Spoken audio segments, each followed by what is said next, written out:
सोनपुर के गांव में एक टूनी चिड़िया रहती थी। उसके 2 बच्चे रहते थे। उसके पास बहुत छोटा सा जमीन था। उस जमीन में टूनी चिड़िया अपना खेती करती थी और फसल भी बहुत ही अच्छा होता था। उसके बाद टूनी चिड़िया घर चली जाती है और तेज आंधी तूफान और बारिश होने लगता है।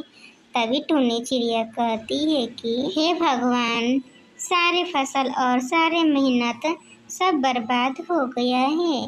इस तरह से हमारा घर का खर्चा कैसे चलेगा। तभी जाता है कालू कौवा अपने फसल देखने। वहाँ पर देखता है कि सारे फसल पानी में डूब गया है और वहाँ से चला जाता है। घर आकर कहता है टूनी चिड़िया से कि सारे फसल हमारे खराब हो गए हैं। तभी टूनी चिड़िया कहती है कि हमारे बच्चे भी बहुत ही भूखे हैं। तो वहाँ से कालू कौवा चला जाता है खाने के तलाश में। तभी कालू कौवा की नज़र पड़ती है एक साधु बाबा पर।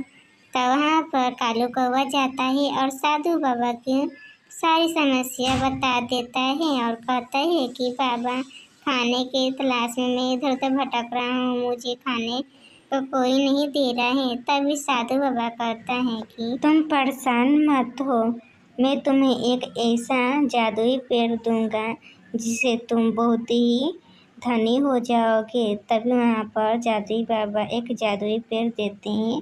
उस जादुई पेड़ को लेकर चला जाता है कालू कौवा। तभी बच्चे कहते हैं कि पापा आ गए, पापा आ गए।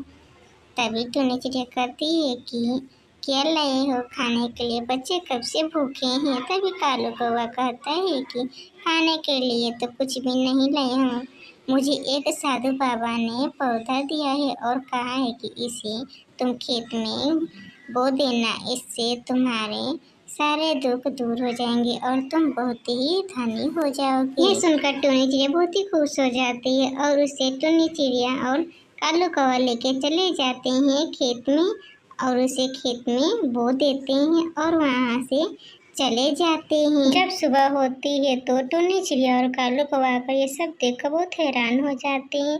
तब टूनी चिड़िया कहती है कि इस पेड़ पर तो हार लदे हुए हैं। अभी कालू कौवा कहता है कि ये सब बाबा की कृपा से हुआ है, उसे हमें धन्यवाद करना चाहिए। फिर कालू कौवा कहता है टूनी चिड़िया से कि टूनी चिड़िया, इस हार को एक टोकरी में तोड़ लेते हैं और इसे हम सुनार के दुकान पे बेचकर अपने बच्चों को अच्छे से खाना खिलाएंगे और अच्छे स्कूलों में हम पढ़ाएंगे।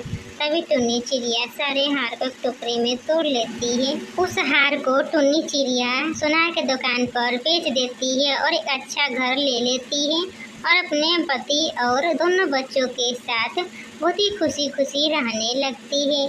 तो फ्रेंड्स, अगर वीडियो अच्छी लगी हो तो लाइक शेयर कर दीजिएगा और चैनल को सब्सक्राइब करना मत भूलिएगा।